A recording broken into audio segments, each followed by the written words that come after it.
All right, welcome today to HBCU Grad How You Living. We have today with us Chanda Davis from Chanda Davis Real Estate and Superior School of Real Estate. How you doing today? I'm great. How are you? I'm doing great. Tell us a little bit about yourself.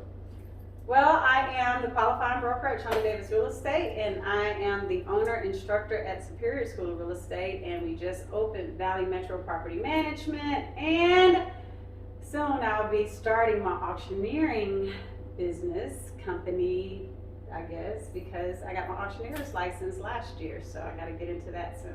Now, she has tons of hats she's wearing on a daily basis as she expand her empire here in Huntsville, Alabama. One of the things that she's just recently got married. She's an entrepreneur. She's a teacher. She's a mother, and the list keep going. So, how are you able to challenge all the hats and be able to continue to grow? I have a good team of people, and loyalty is everything. So with me, and I have people in my circle that I can call on at any time to assist with clients. I have Dawn Ward, who is an assistant principal here at Huntsville City Schools, and she is now the dean of Superior School of Real Estate. Nice. So now she is over managing the entire company, and beautifully enough, my husband will soon be full-time for Chanda Davis Real Estate. And of course, I have my sister-in-law, Vaughn, who serves as the administrator for the company, and she does the job of probably 10 people. So I work with a group of people who understand the importance of being on call for those who we serve. Nice. So, the biggest question that we have here with HBCU Grad How You Living is, did you attend an HBCU? I did, for grad school. So I received my master's in biology education in the 5th-year master's program. Then I have an ed specialist degree, and I actually finished the administrative master's. And on my last day of internship, I realized that I did not want to be a principal. I looked at the clock every 15 minutes like, is the day over? And I knew that I did not want to live my life like that. So I did not get my last master's from Alabama A&M, but basically I have 3 degrees, if you want to say. Now, there's been this stigma out there that HBCUs do not prepare their graduates for success in the workforce. Now, what are some of the principles that you obtained from the HBCU that you attended, A&M Bulldog, that you live by today? Well, let me tell you this. I graduated from the University of Alabama at Huntsville, and I love UAH. UAH, I received the Alumni Achievement Award probably 6 years ago, and I am just honored to have gotten a biology chemistry degree. But when it was time for me to get my master's, I chose Alabama A&M, and it was such a remarkable experience. Now, as much as I love UAH, it made me regret not getting my undergrad from a Black university, because my professors were so touchable, and they literally became a part of my life. So I can communicate with my professors, and they wanted the best for me. My professors encouraged me too, so they were my mentors. I've received a lot of awards, but one of the things that I loved about my Alabama A&M family is when I looked up, they were there. Nice. All right, so it created a more personable experience for you. It did, and I'm gonna tell you another thing it did, and I probably should not admit this, but I think it's common knowledge that I learned to read and write when I was 13. So I really got through high school without writing a paper. Almost through college without writing a paper, but when I got to Alabama A&M, it was those professors that actually taught me the beauty of putting a pen to paper. Nice. Yeah, nice. So that's my personal experience, and I mean, it's my journey, my life, but it's the Alabama A&M family that truly made me believe that I could achieve anything. Now, how would you say that A&M prepared you for your current career? You've had the heart of science on your back, and as you went into teaching taught over 20 years and decided, hey, I'm gonna be a business lady, a boss lady. So how did A&M prepare you for that career shift? Let me tell you. So I'm in class at Alabama A&M, and I always had this thrill to go because it was an experience. And one of the things I loved is I got an opportunity to see Black professionals, males and females, living at the top of their game in education. So with the ability and the platform to communicate, to have personalized conversations, even on the outside of the curriculum design, and to negotiate. Like they changed the degree program when I was about to graduate, and I had an opportunity to look at my professor, Dr. Davis, and I said, hey, we need to talk about these things. We need to go to the State Department, and I was able to graduate, and I learned negotiation skills in that instant. So I had a lot of real life experience with the experience of going to Alabama A&M University. All right, do you think that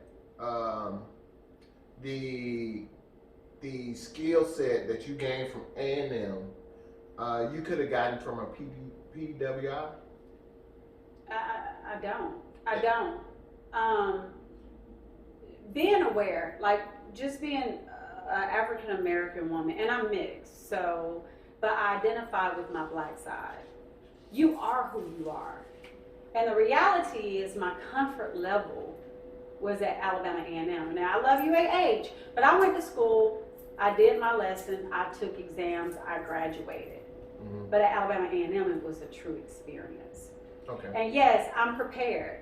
I'm prepared for communication skills. I'm prepared for negotiation skills. I'm prepared even if today I wanted to call any of my professors, I can, because they're all my Facebook friends. Nice. So it was a family that you gained when you went to A&M. It was not only just a family with the instructors, but also other students and professionals. So those relationships, listen, in business, it's all about relationship. Without relationship, you truly don't have a business. Like you're sitting here today because you and I gained a relationship when you were in real estate school. Right. And so, and you encouraged me to go ahead and start my own school. And I was like, oh, no, different. But it was your level of compassion and your encouragement. So what I got from you is actually what I got from Alabama A&M. And then it was a time where you said, oh, and it's where God aligned us at the right time, at the right place. Because I remember the day when I found out that I was almost forced to go in business for myself. And you're like, how do it? And I'm crying, and you're like, oh my gosh, Chanda, this is the greatest opportunity ever. It was. And here we are today. Here we are today. And I'm so like teary-eyed because, you know, I turn on, I opened Facebook yesterday and I'm the Black History 94.1 person of the day or whatever. And I'm like, wow, that is so amazing. And people are congratulating me. But it's not a me without you. That's right. It takes a community to uplift one another. Yes. And I think we don't do enough of encouraging each other. We try to find more of how can we tear down each other. Yeah. And I think if we can promote each other and constantly remind each other of each other's greatness, we can achieve a lot more. And understanding that we're all flawed. We're flawed. So I think when we get in relationships, we're expecting perfection from people. That's not a such thing. So I allow people to make mistakes.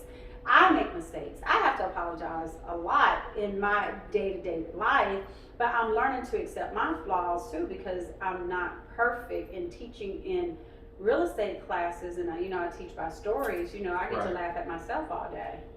Yeah. Yes. What advice would you give the next generation of students who try to make that decision whether to attend an HBCU over a PWI? I would encourage it all day long because you get a family atmosphere. When you get the right people in your life, it's going to take you to your next levels. And then you not only go to your next levels, but you create next levels for other people. Just understand that the world owes you absolutely nothing.